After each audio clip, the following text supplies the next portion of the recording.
Buenas tardes a todas y a todos. El Gobierno del Estado de Yucatán agradece su asistencia y participación en la primera semana de la salud mental, estrategia impulsada por el Centro Estatal de Prevención del Delito y Participación Ciudadana, en coordinación con la Secretaría de Salud y la Universidad Autónoma de Yucatán.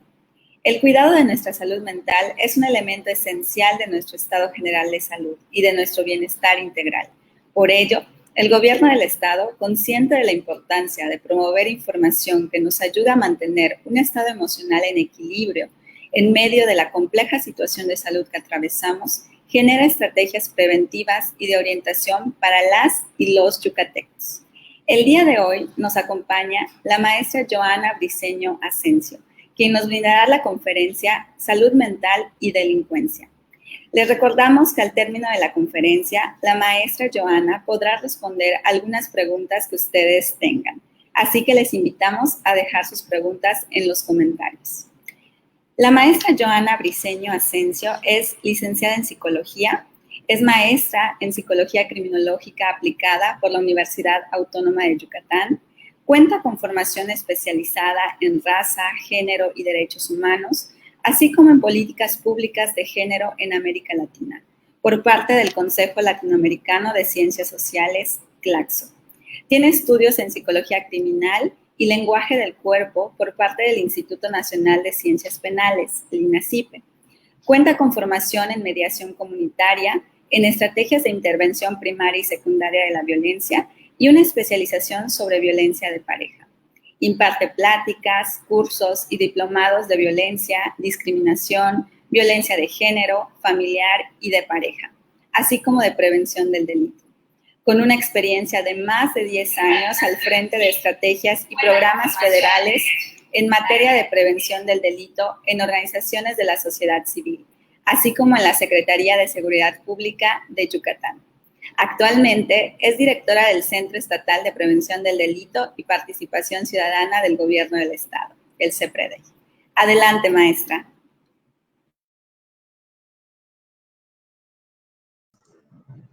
Muy buenas tardes, muchas gracias por seguirnos en esta transmisión en vivo y también les quiero agradecer a nombre del Gobierno del Estado por toda la Semana de la Salud Mental en la que nos han estado dando puntual seguimiento, en la que nos han dejado sus comentarios, sus dudas. Ha sido muy grato para nosotros haber sido gestores y coordinadores de esta estrategia junto con la Secretaría de Salud y con la Universidad Autónoma de Yucatán. Estamos haciendo este trabajo para acercar temáticas tan relevantes en estos momentos de contingencia a ustedes, hasta sus hogares y sobre todo para desmitificar, para que podamos todos tener información basada en evidencia científica, basada en ciencia, que nos pueda ser muy útil en estos momentos de contingencia. Por eso estas pláticas y todas estas actividades se han realizado dentro de la campaña Sin Violencia en Contingencia. El día de hoy vamos a hablar de dos temas que no suelen identificarse mucho, pero que están muy correlacionados entre sí. Vamos a hablar de la salud mental y de la delincuencia. Para esto voy a ponerles una presentación en donde vamos a estar revisando algunas de los puntos más importantes o más relevantes de la relación que existe entre estos dos conceptos. La que sigue, por favor. Bien, existen demasiados mitos alrededor, no solamente de la salud mental, sino también alrededor de la delincuencia. Les quiero compartir algunos de los mitos, la que sigue, por favor, que usualmente solemos escuchar y que estamos rodeados y rodeadas de ellos. Solemos escuchar, por ejemplo, que las personas con trastornos mentales son personas violentas. De hecho, creo que casi todas y todos podemos narrar historias de personas que a lo mejor tenían trastornos mentales y que se encontraban encerrados en sus casas, que se encontraban, pues de alguna manera así, privadas de su libertad por parte de sus familiares bajo un pretexto de cuidado, así como también podemos recordar historias de personas que a lo mejor identificamos en nuestra comunidad y que tenían o tienen trastornos mentales y se encuentran, pues, caminando sin mayor cuidado también pues dentro de nuestra comunidad o dentro de nuestras colonias y barrios. Es muy común que escuchemos este primer mito, que las personas con trastornos mentales son violentas. Pero esta es una de las cosas que vamos a platicar hoy y vamos a revisar un poco de datos estadísticos para darnos cuenta si esto es así o no. Otro de los mitos que más se suelen relacionar y vincular con la salud mental es que solemos decir que la persona que cometió cualquier delito que ustedes quieran mencionar, pero que es un delito de impacto, solemos decir que es una persona que está enferma mentalmente, que algo tiene que tener, que no puede ser posible que una persona haya cometido esto. Estamos hablando de delitos a lo mejor como abuso, violación, homicidios, asesinatos, parricidios. Escuchamos infinidad de delitos que nos resultan difíciles de creer y solemos pensar que esto se hace porque existe un trastorno o una enfermedad mental detrás de esto. Y esta es otra cosa que vamos a platicar el día de hoy, si realmente esto es así o es un mito. También se suele decir que a las mujeres les gusta que las maltraten, que les gusta la mala vida y que por eso es que permanecen en relaciones violentas. Otro de los grandes mitos que suelen existir es que los hombres no pueden controlar sus impulsos y que por eso constantemente terminan cometiendo agresiones y violencia contra otras personas.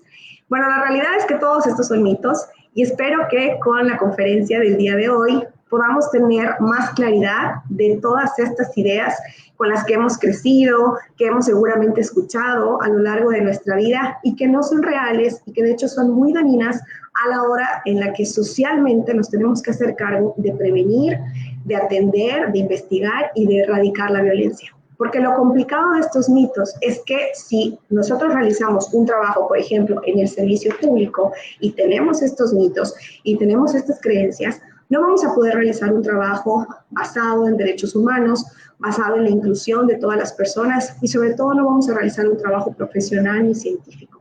Por eso es muy importante que tengamos esta información. La que sigue, por favor. Vamos a hacer rápidamente una pequeña diferenciación entre tres conceptos que son muy importantes. El primero es la agresión. La agresión es una respuesta adaptativa que tenemos todos los animales que vivimos en el planeta y que es algo con lo que venimos armados, que nos protege biológica e instintivamente ante cualquier amenaza o ante cualquier situación que pueda estar en contra de nuestra preservación de la vida. Está regulada por reacciones neuroquímicas en nuestro cuerpo. Y bueno, esto es lo que sentimos cuando alguien, por ejemplo, precisamente nos violenta y nosotros reaccionamos de manera agresiva para evitar que eso ocurra. Eso no es violencia con violencia, más bien eso es que si alguien está amenazando contra mi integridad, yo voy a responder agresivamente para salvaguardarme. Por lo tanto, bueno, la agresión no es lo mismo que la violencia. Algo muy importante que también nos ocurre a lo largo de nuestro desarrollo, pues como personas, a lo largo de nuestra vida, es que gracias a la cultura aprendemos a autorregular este nivel de agresión. Por ejemplo, vemos a veces a los bebés que les gusta morder o que tienen ciertos instintos que son un poquito agresivos, empujan a las personas cuando se sienten como invadidos. Sin embargo, nosotros les podemos enseñar que esas cosas no son correctas y se aprenden a autorregular. Es decir, aunque la agresión es una respuesta adaptativa, sí hay una influencia cultural y social sobre la autorregulación que podemos tener de esta respuesta instintiva. Y bueno, la violencia es todo lo contrario, es algo que aprendemos totalmente dentro de nuestro entorno contextual, social y comunitario. Y bueno, ¿qué es esto de la violencia? La violencia es el uso deliberado, es decir, algo que hago con conocimiento y causa, de la fuerza física o poder, ya sea en grado de amenaza o efectivo, contra uno mismo, una persona, un grupo o una comunidad que tenga la posibilidad de causar lesiones, daños, muerte, trastornos o privaciones. La violencia se da en un contexto de relaciones asimétricas, es decir, en donde hay poder y en donde suelen haber relaciones de dominación y sumisión. Alguien quiere hacer que tú hagas algo y para eso hace uso de la violencia. Es decir, la violencia se convierte en una manera en la que podemos manipular o en la que podemos ejercer un dominio y control sobre otra persona. Esa es una característica muy importante de la violencia. Por otra parte, el delito, pues es la infracción ya debidamente reprensible que se encuentra descrita dentro de un ordenamiento jurídico y estos cambian pues dependiendo de cada país. Y bueno, tiene sus propias clasificaciones. Las más usuales o las más conocidas son los delitos que se cometen contra las personas, contra la propiedad, contra la economía, contra la salud, y existen muchas más clasificaciones, pero a grandes rasgos podemos decir que son estas. La violencia es mucho más amplia y existen muchos delitos que pueden ser violentos o no, así como existe violencia que puede no ser un delito. Y esa es parte de la complejidad de este tema. La que sigue, por favor. Vamos a mirar rápidamente lo compleja que es la violencia, mirando este gráfico que nos regala la OMS, en donde nos describe la tipología y su clasificación. Nos dice que la violencia puede ser autoinfligida, la que nos hacemos contra nosotros mismos, cuando nos cortamos, cuando tenemos conductas autodestructivas, cuando tenemos pensamientos o ideaciones suicidas, así como también cuando pues, cometemos un suicidio. La interpersonal, que es la que tiene que ver con la violencia familiar, la violencia contra las niñas y los niños, la violencia que ejercemos contra nuestros vecinos, etcétera, que es la de familiar o pareja, o la comunitaria, y la colectiva, que tiene que ver con todas las estructuras sociales sobre las cuales descansa la organización en la que vivimos como ciudadanía, lo social, lo político y lo económico. Cada uno de estas clasificaciones tiene su propia complejidad para su análisis. Sin embargo, digamos que se cruzan dentro de ellas las naturalezas de la violencia, como son la que es física, que todos conocemos, que son los golpes, los empujones, la sexual, la psicológica o emocional, y las que tienen que ver con la negligencia, las privaciones, el haber desatendido a alguien que se encontrara bajo nuestro cuidado. Entonces, bueno, aquí podemos ver a grandes rasgos lo complicada que es, lo polisémica, lo multicausal incluso que es la violencia. Y vamos a la que sigue, por favor.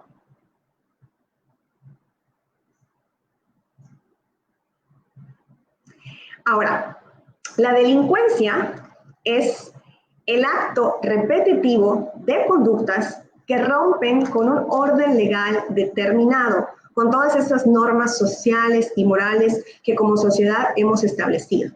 Y es la ejecución de actos legalmente punibles que van más allá de lo que está socialmente aceptable. Cabe destacar que pueden existir violencias que todavía no se consideren delitos ni que formen parte de la delincuencia. Recientemente, por ejemplo, tuvimos el caso de la violencia digital, que ha sido algo pues totalmente nuevo para nosotros, que como sociedad que vamos avanzando, nos vamos modernizando y transformando, pues la violencia ha llegado a este contexto y nos ha alcanzado en el mundo digital. Por lo tanto, aunque antes no se consideraban pues delitos que existían en nuestros órdenes jurídicos, hoy por hoy ya existen iniciativas legales que llevan a la violencia digital a hacer actos delictivos y que ya forman parte de las iniciativas legales e incluso ya tenemos en algunos estados ordenamientos jurídicos que sancionan este tipo de delito. La que sigue, por favor. Ahora, esta es una pregunta que se suele hacer mucha gente. ¿Por qué la gente es violenta? La que sigue. También la OMS, a través de un modelo de salud en donde se analiza la violencia, nos regala este entramado tan complejo a través del modelo ecológico en donde nos explican la violencia. La violencia no tiene una sola causa. Es muy común que escuchemos a las personas decir que se debe a la falta de valores, o que se debe a la falta de autoestima, o que se debe a haber recibido violencia de pequeños. Y todas esas cosas que acabo de mencionar no son factores o causas únicas, más bien son una serie de las muchas causas que en realidad sostienen y conforman la violencia. Y la violencia la podemos dividir a grandes rasgos o podemos decir que existe la capacidad que yo tengo y que ustedes tienen de ejercer violencia, así como la capacidad que existe de que ustedes la vivan. o más que capacidad, digamos, la vulneración que existe de que la vivan.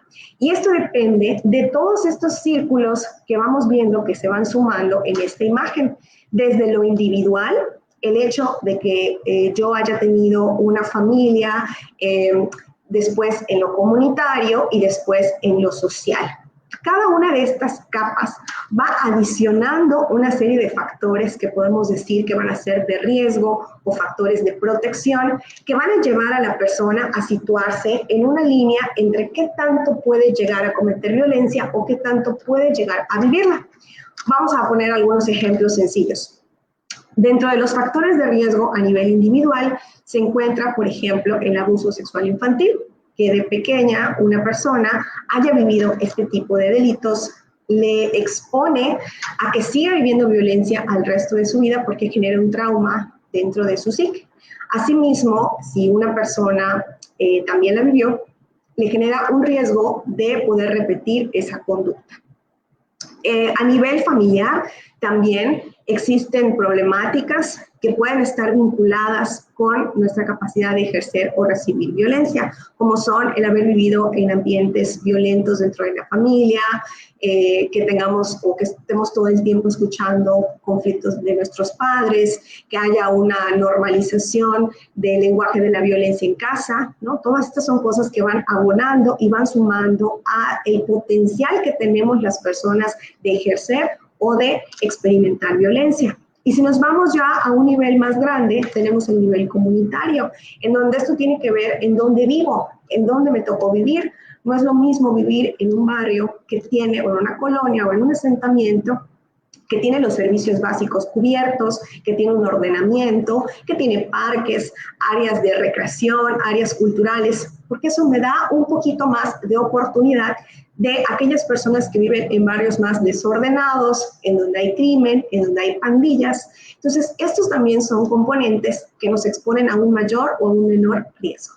Y a nivel social, existe también una serie de factores, como por ejemplo, cómo como sociedad justificamos la violencia, la normalizamos, cuáles son las ideas que tenemos respecto a cómo los hombres y las mujeres tienen que comportarse, aspectos como el machismo, todas estas son desigualdades económicas, todos estos son aspectos que afectan a las personas a nivel sociedad. Entonces, como podemos ver, es muy compleja la violencia, la manera en la que la explicamos no es nada sencilla y por eso también cuando la revisamos lo tenemos que hacer con lupa y sí tenemos que irnos a revisar los factores tanto de riesgo, los niveles de riesgo que también las personas tienen. Y bueno, aquí podríamos quedarnos mucho tiempo más, pero este no es el objetivo de esta conferencia. La que sigue, por favor. Sin embargo, algo que sí es el objetivo de esta conferencia es hablar de cuáles son los efectos que tiene tanto la violencia y la delincuencia en nuestra vida como la conocemos. Bueno, vamos a dividir en tres grandes efectos. Los que se conocen como costos, que a su vez tienen su clasificación, los que se conocen como efectos multiplicadores y los que tienen un impacto de tipo biopsicosocial. Voy a mencionar a grandes rasgos los dos primeros. Dentro de los costos directos o no directos, hablamos de todos los efectos que tienen sobre la parte de cómo nos afecta la morbilidad, la mortalidad, el suicidio, la relación que tiene con el abuso de sustancias. Y dentro de los efectos multiplicadores está el impacto que tiene sobre nuestra economía, sobre nuestro orden social, cómo incluso nos terminamos desplazando de lugares porque vivimos en asentamientos que son muy violentos y que esto pone en amenaza a nuestras familias, como es el caso de muchos estados de la República que a raíz de la guerra contra el narcotráfico han estado en la situación difícil de abandonar sus hogares y de buscar nuevos asentamientos donde vivir. Entonces, estos son los costos, digamos como a grandes rasgos, que afectan a nivel macroeconómico y macrosocial. Sin embargo, hay un efecto muy particular que es el impacto biopsicosocial, que tiene que ver con el trauma que la violencia genera en las personas y en las comunidades. La que sigue, por favor. Este impacto biopsicosocial puede ocurrir ya sea por victimización directa, es decir, porque yo vi la violencia, o por una victimización indirecta, es decir, porque la estoy viendo, porque estoy siendo muy consciente de que esto está ocurriendo en mi medio, a personas cercanas a mí. Y esto es básicamente el trauma que genera, que se va a caracterizar en una serie de malestares en nuestra salud mental. La que sigue, por favor. ¿Cuáles son algunos de estos efectos en las personas? Efectos fisiológicos, como tener toda una serie de malestares físicos que nos van a llevar a sentirnos continuamente mal, pero también vamos a tener efectos a nivel pensamiento, como puede ser desorientación, pesadillas, confusión, sentirnos como reexperimentando la violencia que pudimos haber vivido o haber visto. A nivel comportamental podemos tener autoagresiones, nos podemos hacer daño, nos podemos aislar, podemos sentir mucho temor, mucho pánico, abusar del consumo de sustancias. A nivel emocional también hay una reacción en donde están todos los miedos, la ansiedad, la paranoia y la depresión, por mencionar algunos, porque existen muchos más. Y en las comunidades también hay un efecto, que son todas las actitudes represivas, la transformación de los patrones culturales que generan violencia, la pérdida de confianza, la disociación y también la normalización. Algo que tenemos como seres humanos es nuestra capacidad de adaptarnos. Y eso también, aunque es algo muy favorecedor, puede llegar a ser un poquito peligroso. Porque si nos llegamos a adaptar y llegamos a normalizar la violencia, no nos vamos a dar cuenta del riesgo en el que nos encontramos en nuestra integridad en general y sobre todo en nuestra salud mental. Y desafortunadamente vivimos muchísima normalización de la violencia todos los días, como por ejemplo, a lo mejor ahora a ti ya no te genera un impacto ver las notas de personas asesinadas, de personas desmembradas, de personas colgadas, porque eso es algo que ya estás acostumbrada o acostumbrado a leer en los periódicos desde hace unos años. Y esto al principio puede ser que sí te generaba un gran impacto, un gran temor, incluso de pensar que esto pudiera ocurrir cerca de ti, pero quizá ha dejado de pasar porque ya te encuentras habituado y porque ya has normalizado esta situación en el país. Y eso es lo peligroso de la violencia. ¿La que sigue? Ahora bien, como decíamos al principio, y para empezar a entrar de lleno con estos mitos, ¿existe alguna relación entre los trastornos mentales y la delincuencia? Vamos a averiguarlo. Si hablamos de específicamente drogas, entre ellas el alcohol, definitivamente existen estudios que nos dicen que asesinatos, maltrato infantil, violación, violencia familiar e incluso robos están muy vinculados con el consumo de drogas, estupefacientes y alcohol. De hecho, en algunas investigaciones locales hemos encontrado que la tasa de personas que ingresan a lo que se conoce como estas cárceles temporales o separos es elevadísima la cantidad de personas que entran por algunos de estos delitos y que tienen un nivel de toxicidad con alguna droga y sobre todo que presentan un elevado consumo de alcohol. Por lo tanto, sí, el consumo de drogas y el consumo de alcohol se considera un factor de riesgo, más no una causa, un factor de riesgo que potencializa la posibilidad de cometer un delito, pero no es la causa. Como ya vimos, la violencia y los delitos son multicausales, son muy complejos y no los podemos explicar únicamente con un factor. La que sigue, por favor. Sin embargo, si pensamos en la relación que existe entre los trastornos mentales y los delitos, aquí la cosa cambia. Específicamente, se han hecho algunas investigaciones para conocer qué trastornos mentales están más relacionados con los delitos. Y el que más puntúa es la esquizofrenia. Y lo más que puntúa es en un 16%. Esto es bajísimo, es decir, del 100% de trastornos mentales que existen, solamente algunos son los que puntúan o se relacionan con la delincuencia y dentro de ellos, con la esquizofrenia, solamente el 1% cometió actos violentos o delitos que se pudieran considerar graves o de alto impacto. Es decir, esto nos lleva a desmitificar la creencia de que el trastorno mental está asociado a la posibilidad de cometer más delitos. La que sigue, por favor. Pero entonces, ¿por qué se asocian los trastornos mentales a los delitos?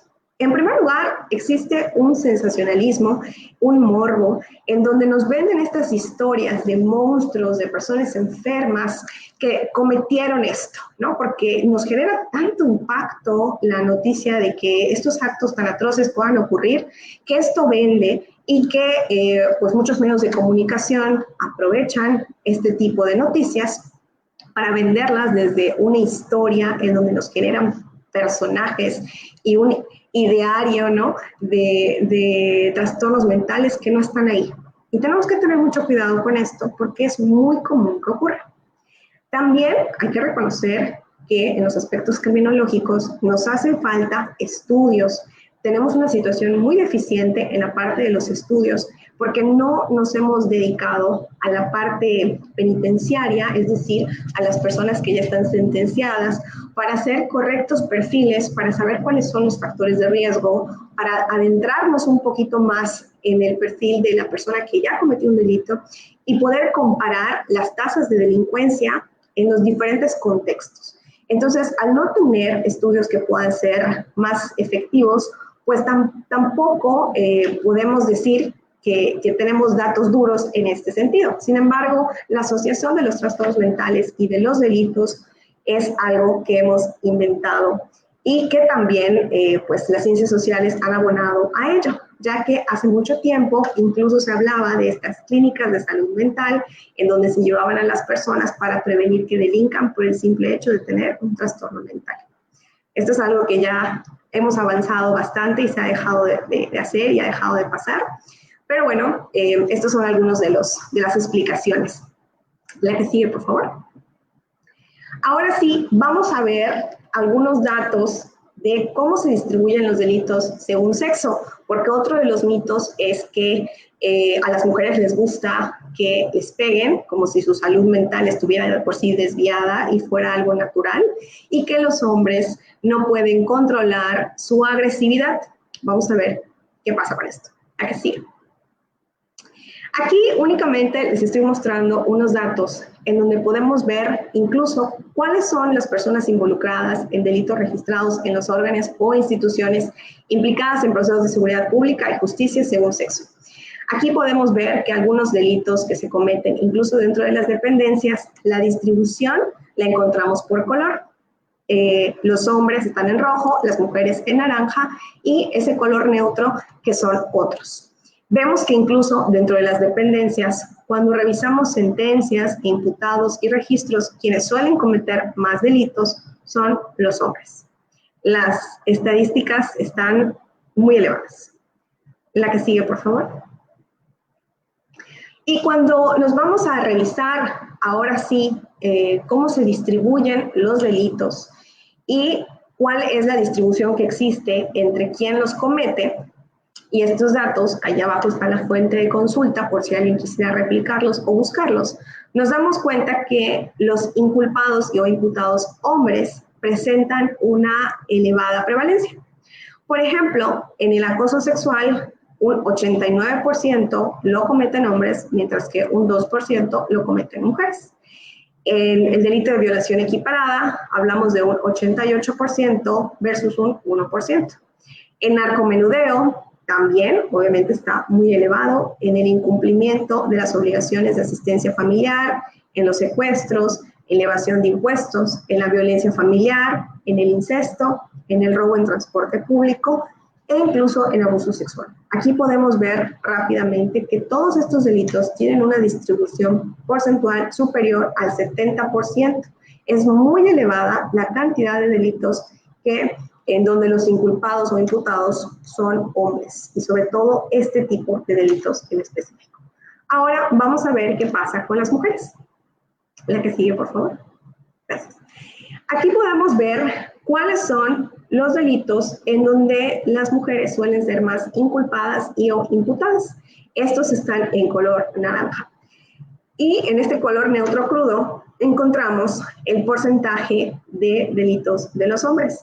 Y aún cuando comparamos el tipo o clasificación de delito en donde las mujeres suelen ser mayormente encontradas como sentenciadas inculpadas, aún en estos suelen estar muy por encima las cifras de los hombres, como es en el caso del feminicidio, de la falsedad, de despojo, amenazas, violencia familiar está elevadísimo, hostigamiento sexual, trata de personas, fraude.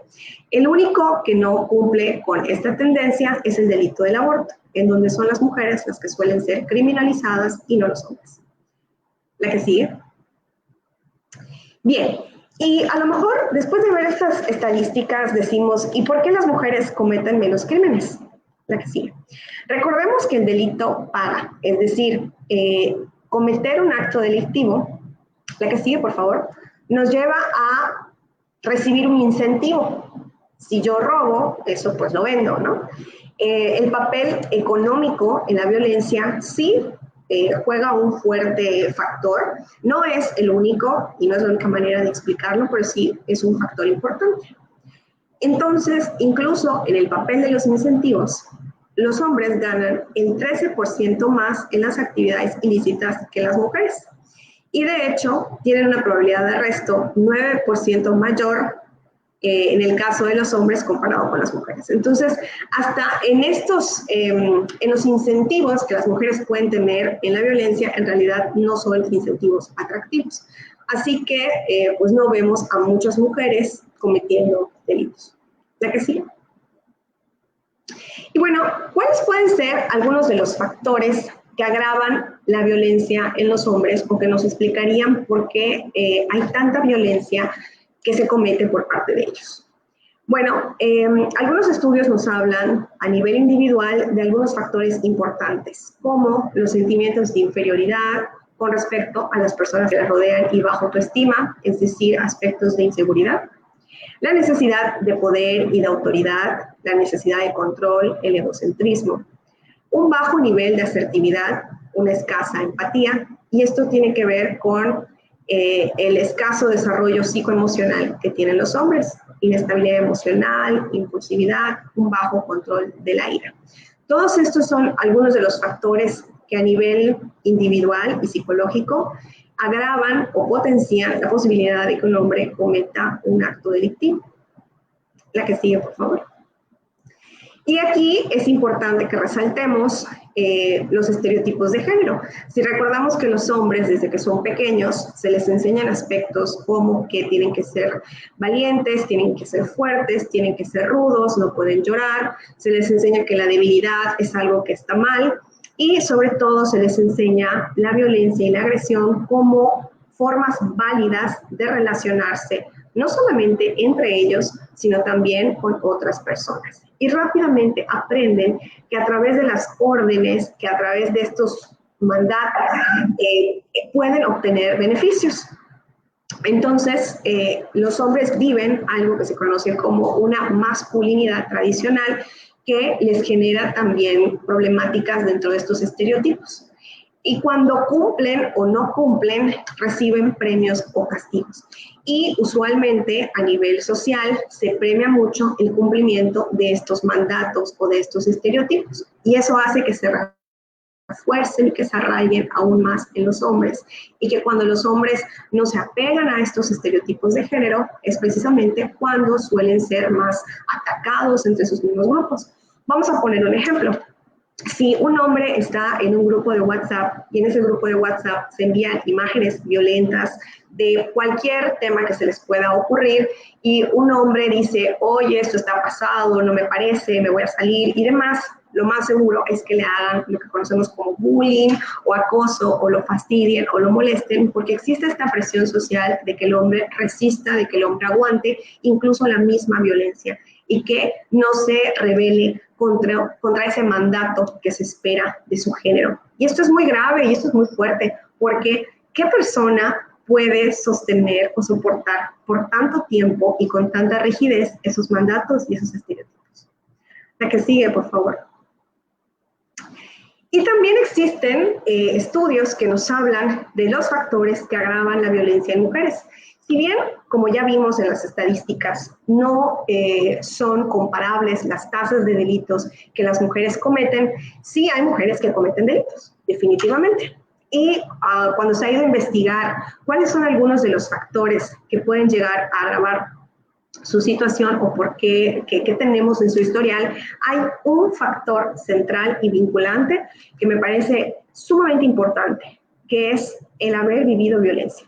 Es decir, mientras que con los hombres encontramos muchos factores que se explican a nivel psicológico, macro, social y comunitario, con las mujeres hay uno en donde eleva hasta 4 veces la tasa de posibilidad de ser una mujer que pueda ejercer violencia.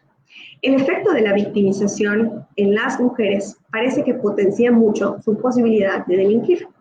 Pero también aquí estamos hablando de que las mujeres pueden vivir un doble tipo de violencia, porque no solamente lo viven a través de sus progenitores, sino que también la viven a través de sus parejas. Y eso genera graves traumas que posteriormente las llevan probablemente a normalizar o adaptarse, como decíamos, a la violencia. Y justamente como mencionaba hace ratito, si nosotros nos adaptamos, si normalizamos la violencia, la dejamos de percibir. La entendemos como la manera natural en la que las cosas se dan y en la que las cosas tienen que ser y ocurrir. Y justamente esa es la parte peligrosa de la violencia. La que sigue, por favor. Y bueno, aquí yo quería hacerles algunas preguntas que considero que son unas preguntas que nos pueden dar la clave de cuándo nos damos cuenta de si somos capaces de ejercer violencia o de identificar que estamos ejerciendo violencia. Si nos hacemos la pregunta, ¿qué es lo que le duele a otras personas? Por ejemplo, si pensamos en personas que se encuentran cercanas a nuestro entorno, podemos pensar en nuestras amistades, en nuestra familia, en nuestra madre, en nuestros hijos, incluso en nuestra pareja.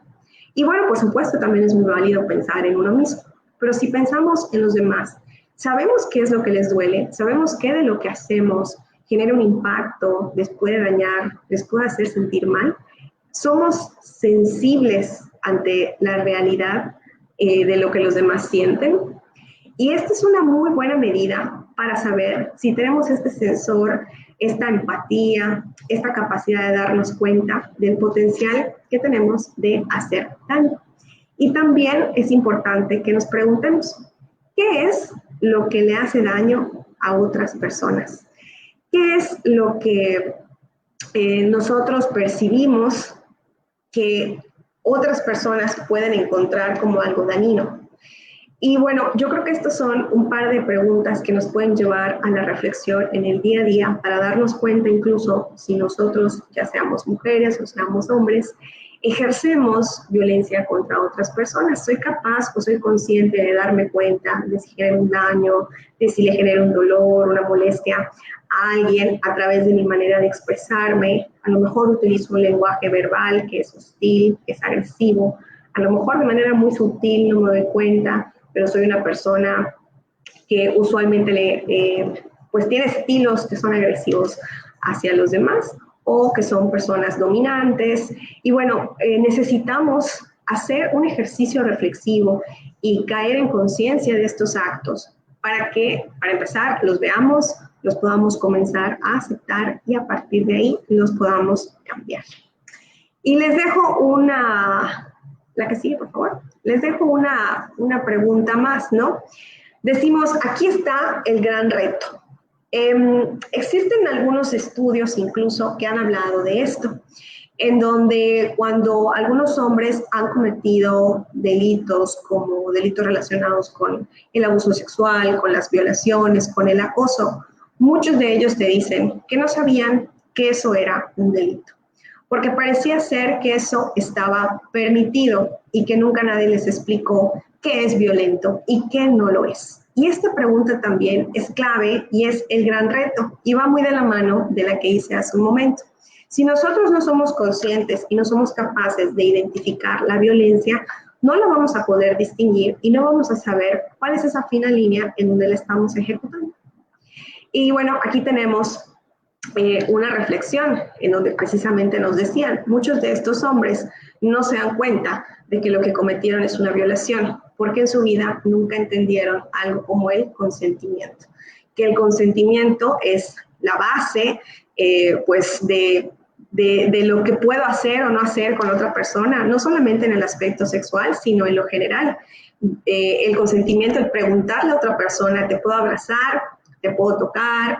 ¿Podamos hacer esto juntos hoy? Es la manera en la que puedo saber si la otra persona me está dando su permiso para que eso ocurra. Y también el consentimiento tiene aspectos que no son tan sutiles, como el hecho de que a lo mejor una persona me está diciendo que sí, pero la noto incómoda, pero la noto experimentando algo desagradable, y entonces digamos que todo su lenguaje corporal me está diciendo que no. Y eso pues también no es un rotundo sí, así que es un no. Estas complejidades, estas sutilezas, sí tienen que ver con la educación, con la enseñanza, con la cultura, con la normalización. Y por eso es que precisamente generamos campañas y estrategias como estas para que las comencemos a visibilizar y para que las comencemos a cambiar.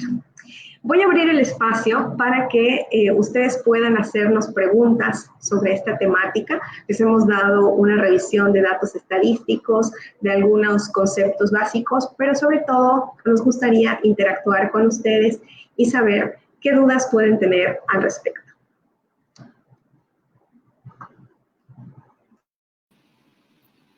Le agradecemos muchísimo, maestra Joana Briceño, por toda esta información tan valiosa, tan importante que nos ha proporcionado, derribando estos mitos, ¿no?, que muchas veces nosotros hemos escuchado acerca de la relación entre los trastornos mentales y la delincuencia. Y ahora pasaremos a dar respuesta a algunas dudas, ¿no?, que nos han sido compartidas por los asistentes. La primera nos preguntan lo siguiente: ¿qué podemos hacer en la familia para dejar de normalizar la violencia?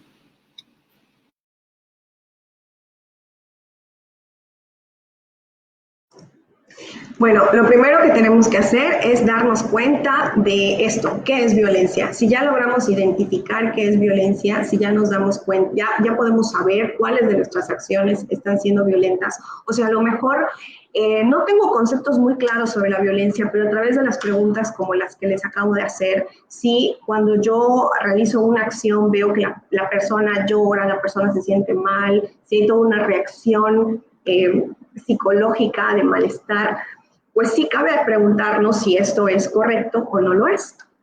En ese sentido, si nosotros somos capaces de identificar y darnos cuenta de la violencia, lo más bonito de la violencia es que es algo aprendido y que por lo tanto lo podemos desaprender. Se requiere de un ejercicio, la verdad, muy consciente de cambiar o ir modificando esos patrones de conducta que tenemos. Y esto, por ejemplo, lo podemos poner en práctica en la familia, incluso con nuestros hijos. Si nosotros le hemos enseñado a nuestros hijos la típica normalización de la violencia como el chancletazo, la nalgada, y nosotros queremos cambiar esta estrategia y no sabemos por dónde empezar, bueno, primer paso es dejar de hacerlo. Y el segundo paso es irle explicando a nuestras hijas y nuestros hijos que esas acciones no son correctas. Es válido disculparnos incluso por decir que a lo mejor antes no lo sabíamos o no lo entendíamos, pero nos hemos dado cuenta de que ese no es el camino. Y yo creo que esas son las primeras maneras en las que podemos comenzar a cambiar estos patrones violentos dentro de casa. Muchas gracias, maestra, por su respuesta.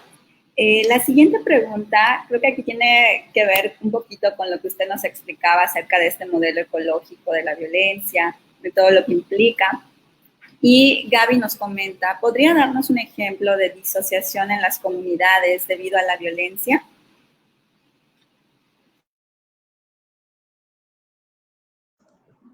Bueno, la violencia comunitaria es un tipo de violencia muy compleja. En el caso de la violencia comunitaria tenemos diferentes tipos de formas de disociarnos.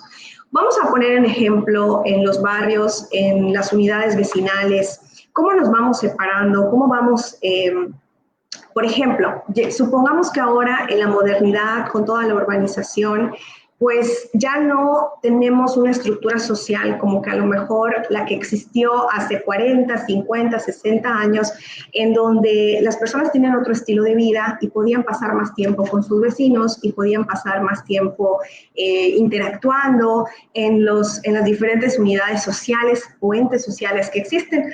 incluso con la comunidad, la escuela, la iglesia, ¿no? En todos estos espacios. Hoy por hoy, la modernidad, las nuevas maneras en las que vivimos, la forma en la que nos organizamos en nuestros nuevos barrios, probablemente ni siquiera conocemos a nuestros vecinos, probablemente ya ni siquiera sabemos el nombre de quién vive enfrente, de quién vive al lado, y todo esto nos va a desagregando, nos va disociando de estos tejidos sociales y de estos espacios comunitarios. Entonces, eso es únicamente por poner un ejemplo, pero estos procesos son muy complejos, porque no solamente se sostienen dentro de la parte comunitaria, sino también dentro de la parte urbana, de la parte social. Como les decía, la violencia, a ser tan multicausal, también tiene una parte estructural que la sostiene, y dentro de estos aspectos económicos y macros, las desigualdades, las posibilidades que tenemos para acceder a espacios territoriales seguros, todo esto también impacta dentro de la disociación en las comunidades debido a la violencia. Solamente por dar algunos ejemplos.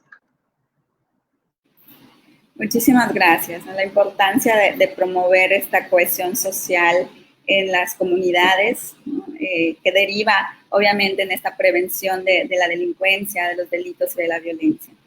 La siguiente pregunta es, ¿cómo podemos reducir el impacto del trauma que ha vivido una persona para evitar que sea un factor de riesgo en ella? ¿No? Hablando un poquito acerca del caso de las mujeres que llegan a delinquir.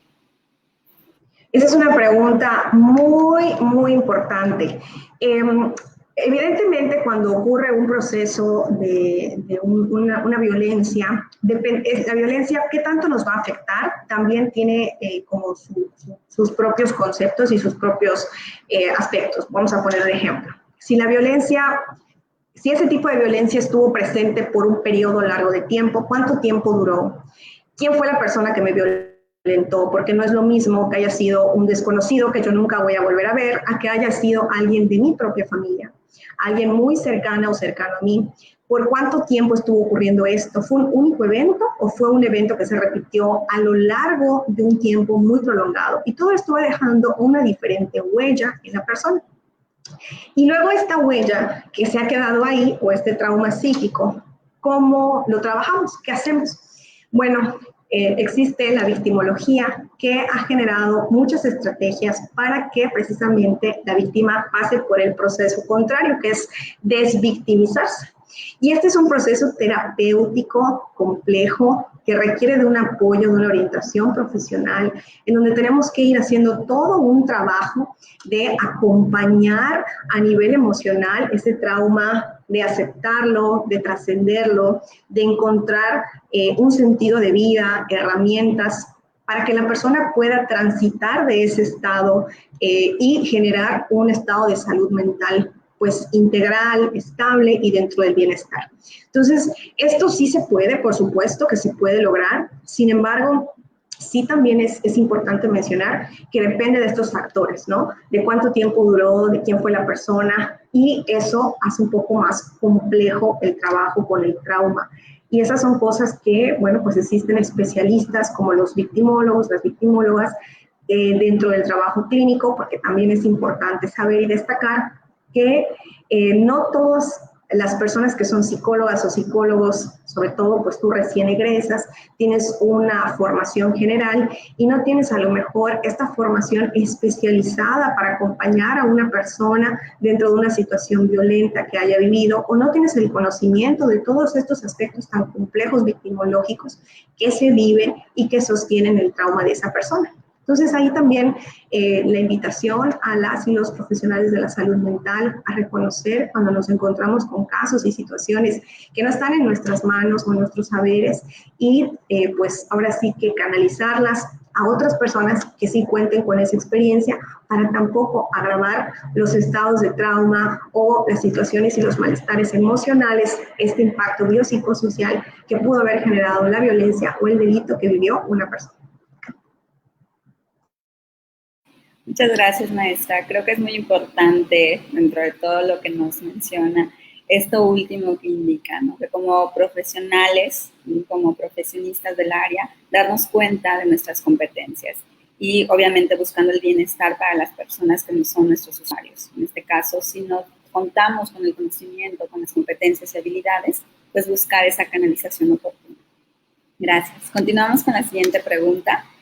Y aquí nos hacen este cuestionamiento. ¿Los impulsos y emociones pueden corromper la empatía y el sentido de humanidad? ¿Qué papel juega nuestro ego en este sentido? Una pregunta muy interesante. ¿Los impulsos y las emociones pueden corromper la empatía? No necesariamente. Si nosotros hemos aprendido la empatía de una manera exitosa, que ese es otro reto que también tenemos como sociedad, ¿qué es lo que entendemos por empatía? Justamente hoy en la mañana que tuvimos una charla con otras psicólogas, justamente platicábamos de este aspecto, ¿no? Que se ha malentendido que la empatía es creer que te pones en el lugar de la otra persona y eso no es la empatía.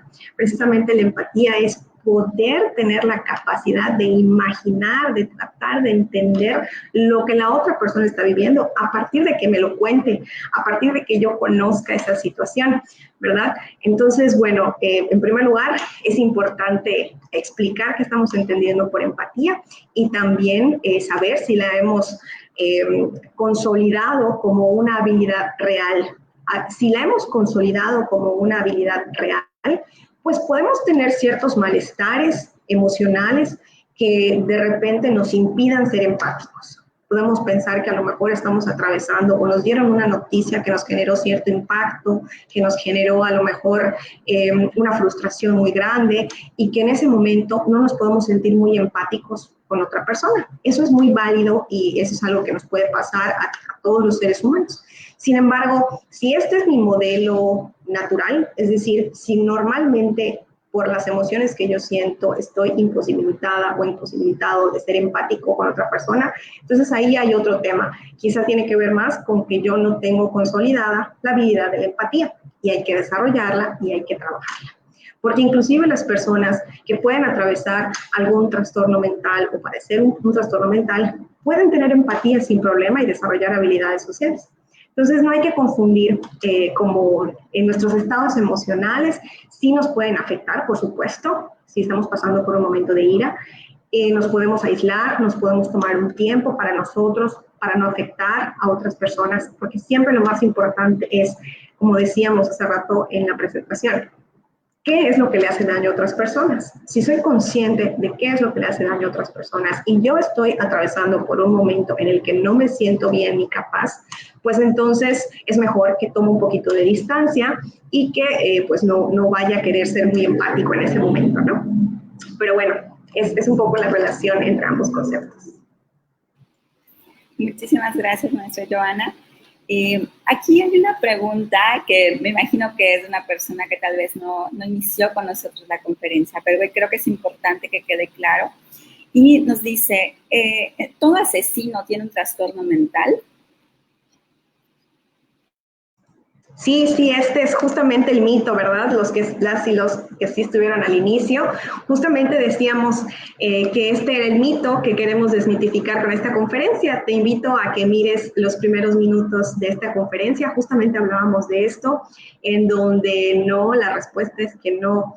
De hecho, las personas que cometen homicidios o asesinatos son personas que no tienen trastornos mentales. Son personas totalmente adaptadas al entorno, como cualquiera de nosotros, y ya explicamos que existen muchos factores mucho más complejos que nos pueden llevar a ejercer o a delinquir y cometer actos violentos contra otras personas, y que estos son múltiples y no podemos reducirlos a un solo factor. Entonces, la respuesta es que los trastornos mentales no están ligados, incluso dimos unas cifras y unas estadísticas de que no hay una relación real de acuerdo a las investigaciones y estudios entre estas dos afirmaciones. Muchas gracias, maestra, por corroborar esta información, desmitificando este tipo de precisiones.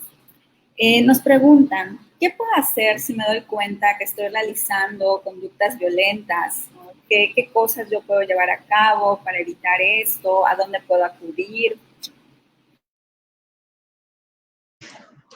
Bueno, Podríamos intentar hacer un ejercicio personal de comprometernos con desaprender esta violencia. Si nosotros nos hemos dado cuenta que la practicamos y que la hacemos, podemos leer más, podemos investigar un poquito más, podemos aprender nuevas habilidades y nuevas capacidades que potencien nuestros factores protectores. ¿Cuáles son los factores protectores? Pues tener una mejor autoestima, el hecho de cómo yo me relaciono conmigo en primera persona, si yo me hablo bien, si soy una persona autocompasiva conmigo, si me acepto incondicionalmente, si soy empática conmigo, eso va a marcar el ritmo de las relaciones que voy a tener también con otras personas. Porque si no soy capaz de dármelo a mí, va a ser muy difícil que genuina y auténticamente pueda ser capaz de dárselo a otras personas. Entonces, un primer trabajo tiene que ver con hacer este esfuerzo de desarrollar pues estas capacidades y estas cualidades en primera persona. Sin embargo, también es posible que te sientas desorientado o desorientado en este camino y es muy válido que decidas hacerlo a través de un proceso psicoterapéutico. De hecho, yo sí creo que nos haría muy bien a todas las personas o a la mayoría de las personas que hemos crecido en estas generaciones, no sé cómo vienen las demás generaciones, pero por lo menos estas que hemos vivido, toda esta normalización de la violencia nos hace muy bien pasar por procesos terapéuticos, por liberarnos de estos traumas, hablar de estas cosas que nos han dolido, de las situaciones que en las infancias incluso vivimos, y que seguimos cargando todo este estrés emocional con el que vivimos por el trabajo, por las presiones sociales que sentimos por ser mujer, por ejemplo, ¿no? Hay mujeres que llegan a ciertas etapas de su vida que sienten mucha presión social por casarse, por ser madre y que no lo desean hacer, y todas estas cosas nos van generando mucho estrés y mucho malestar a nivel emocional. Y bueno, los hombres también viven las propias y desafortunadamente son precisamente los hombres quienes menos hacen uso de los servicios psicoterapéuticos. Entonces yo les invitaría a que si se han dado cuenta de que ejercen violencia, en primer lugar hagan este ejercicio consciente por tratar de desaprenderlo, que hagan este ejercicio con ustedes y que también pueden buscar grupos de ayuda, grupos de apoyo. Por ejemplo, justamente a través de este Preday pueden buscar en nuestra página, si son hombres, vamos a tener ya a través del Centro de Reeducación para Hombres grupos reflexivos, en donde los hombres van a poder platicar de manera confidencial entre ellos acerca de todas estas experiencias traumáticas que han llegado a vivir y más, ¿no? Muchos de los temas que hemos hablado, estos mandatos, todas estas cosas. Y esto es muy bueno para ir trabajando, para ir haciendo conciencia, para ir desaprendiendo todas estas violencias. Entonces, encontrarnos el camino, como se creyó por mucho tiempo en la psicología, que si solamente te dabas cuenta de tus males, con eso los podías cambiar. Pero hace mucho tiempo sabemos que esto no es así. Saber que están ahí es una parte importante del camino, pero la otra parte es hacer cosas para cambiar esa situación, ¿no? Eso sí requiere de un acto voluntario y personal y un trabajo consciente y comprometido con ese cambio. Muchas gracias, maestra Joana.